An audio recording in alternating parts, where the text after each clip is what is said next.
Não esqueça de verificar também o nosso curso preparatório para certificação CompTIA Linux Plus e LPI 1.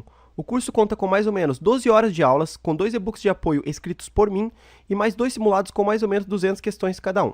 Se você tiver interesse, link na descrição.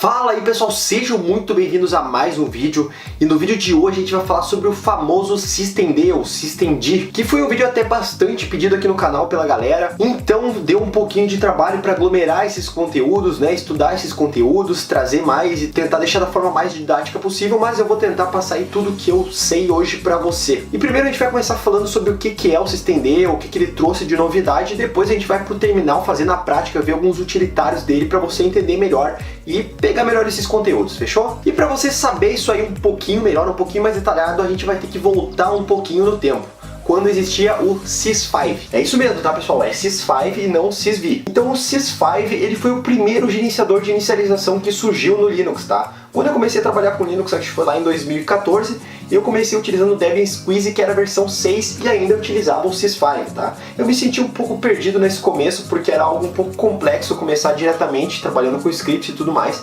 Então pra mim era um pouco difícil. O que acontece é que quando eles começaram o Linux, não existiam processadores que tinham vários núcleos, como a gente tinha agora o Dual Core, Quad Core, Octa Core, Hyperthreading e tudo mais. Então ele tinha somente um núcleo, que é o que entrava e saía os dados. Então o sys5, ele foi projetado sem paralelização, isso é, a gente não tinha mais núcleos para utilizar.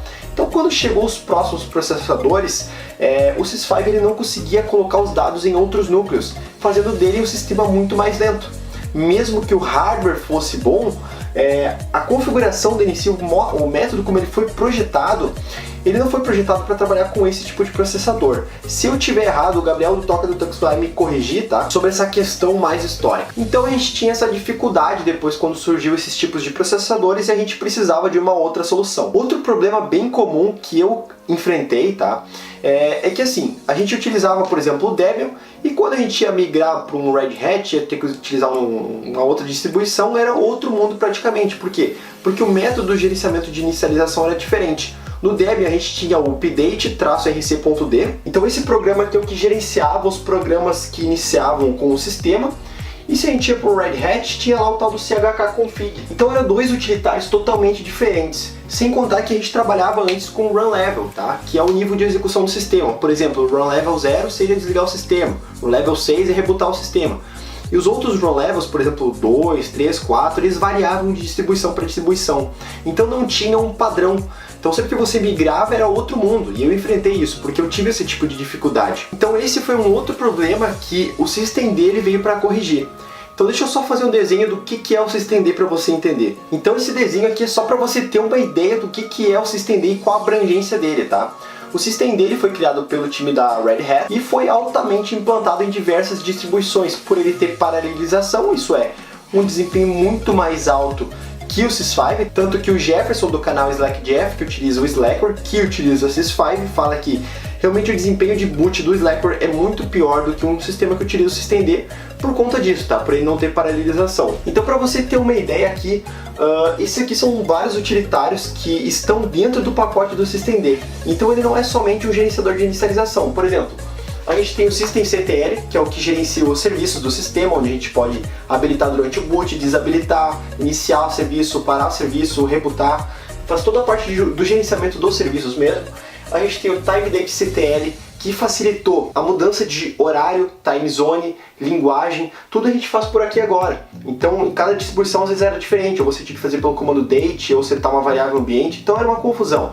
Aqui ficou muito mais fácil, tá? Hostnamectl para você gerenciar o hostname do seu equipamento. Journalctl, que é para você gerenciar logs do sistema, então aglomerou tudo isso dentro do systemd também. O sysctl para você mudar os parâmetros do kernel, que eu já fiz um vídeo sobre isso, se você não viu, veja aí no canal. Tem o loginctl também para você ver informações sobre a sua sessão de login.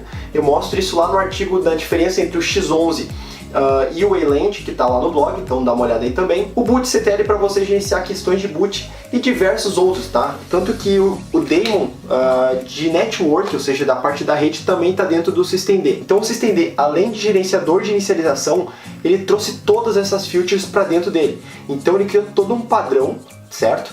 E esse systemd foi aplicado em diversas distribuições. Isso é, todos esses utilitários estão disponíveis em outras distribuições.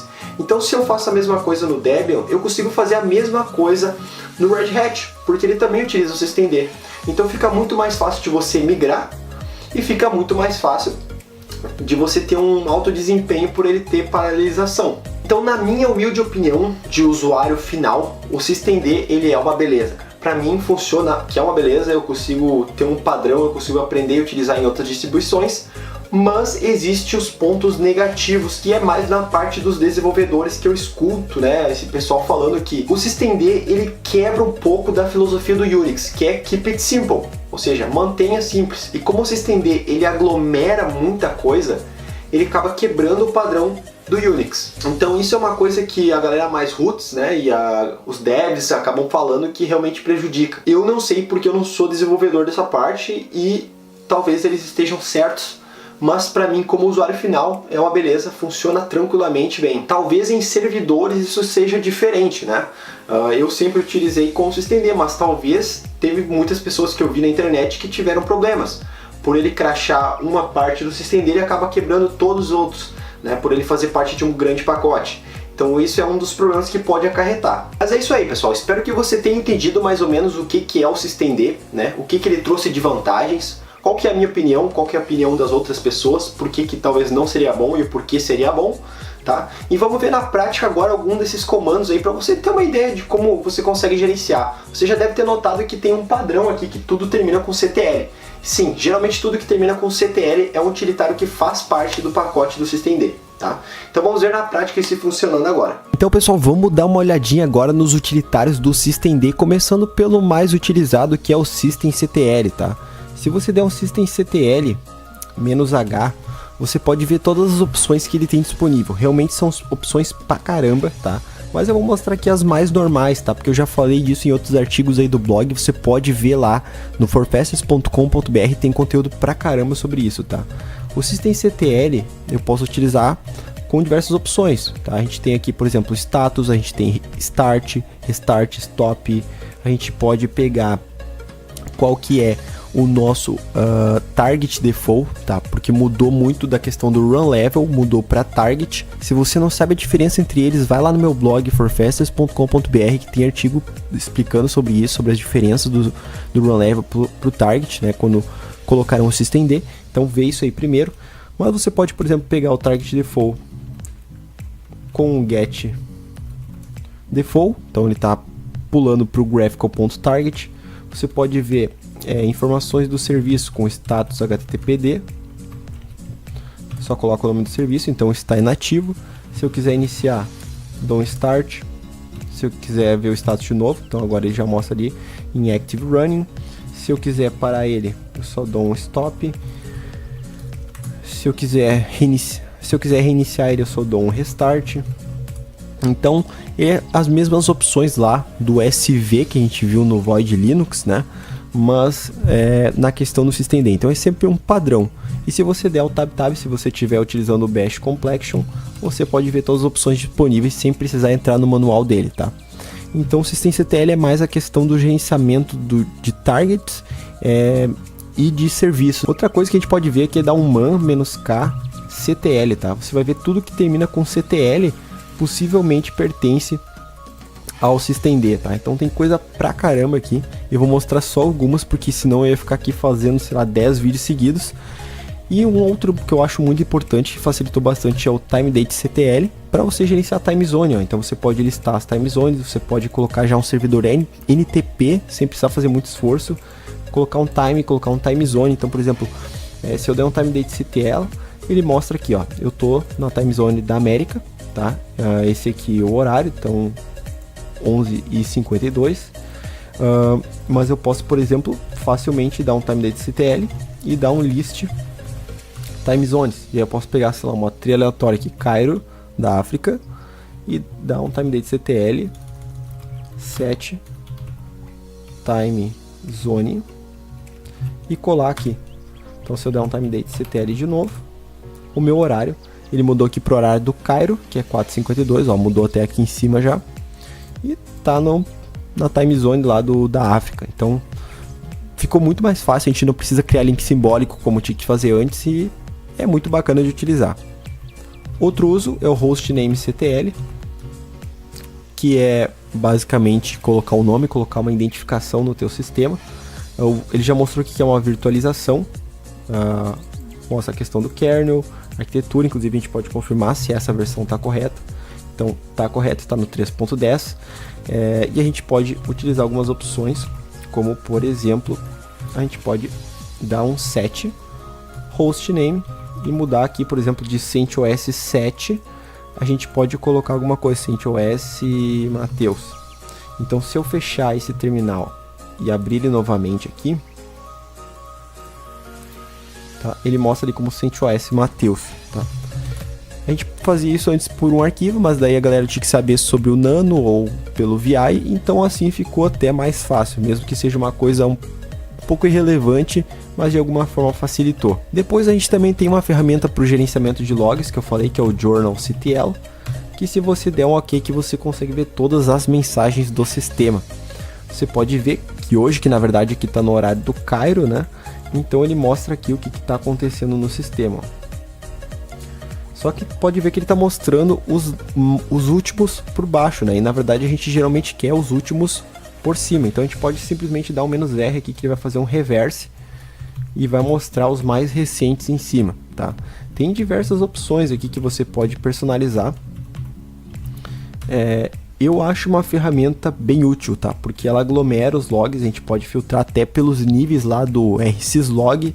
Então tem diversas coisas que a gente pode colocar uma data, até quando que foi, a prioridade, né, que é a questão lá do rsyslog. Então tem coisa pra caramba aqui.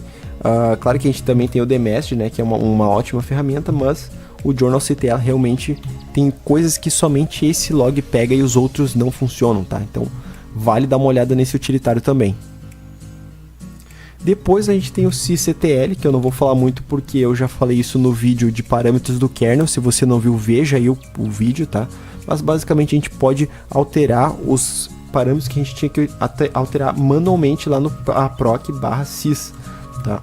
Aqui a gente tem os parâmetros, por exemplo, kernel, net, enfim, para fazer forward. Então a gente tinha que alterar eles manualmente. Agora a gente pode utilizar o sysctl para isso, tanto para deixar eles permanentes, né, quanto para alterar em runtime. Então um ótimo utilitário, facilitou bastante também. Podemos utilizar também o loginctl, que é para ver informações de login. Então aqui eu estou vendo todas as sessões que eu tenho iniciado, e aí eu posso pegar esse ID da sessão e começar a explorar ele. Então eu também posso fazer assim, ó, loginctl show session 1. Eu consigo ver mais detalhes da minha sessão, como por exemplo se eu estou utilizando o Wayland ou se eu estou utilizando o X11. Então tem diversas coisas aí que a gente pode explorar. O systemd, ele é o cara que tem todas as informações do sistema. Só basta a gente saber qual ferramenta a gente vai usar para extrair essas informações. Outra ferramenta, por exemplo, é o bootctl, para ver informações de boot. Aqui ele não vai mostrar muita informação relevante, mas se você tiver instalado no seu sistema, por exemplo, em UEFI, ele vai mostrar as entradas de boot UEFI que tem aqui, que seria bem parecido com o UEFI Boot MGR, que a gente já viu no blog lá também. Então, pessoal, é só para você ter uma ideia da abrangência que é o systemd. Ele não é simplesmente um gerenciador de inicialização, ele facilitou o gerenciamento do sistema num todo.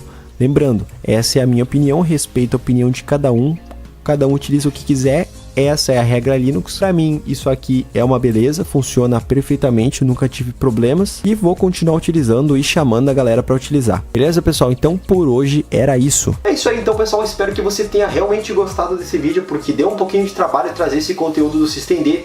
Deixe aí o seu comentário, o que você achou, com mais ideias de conteúdo. Não esqueça de deixar o seu like, compartilhar o vídeo aí também, ativar o sininho e participar das nossas redes sociais. Beleza? É isso aí, um abraço e falou!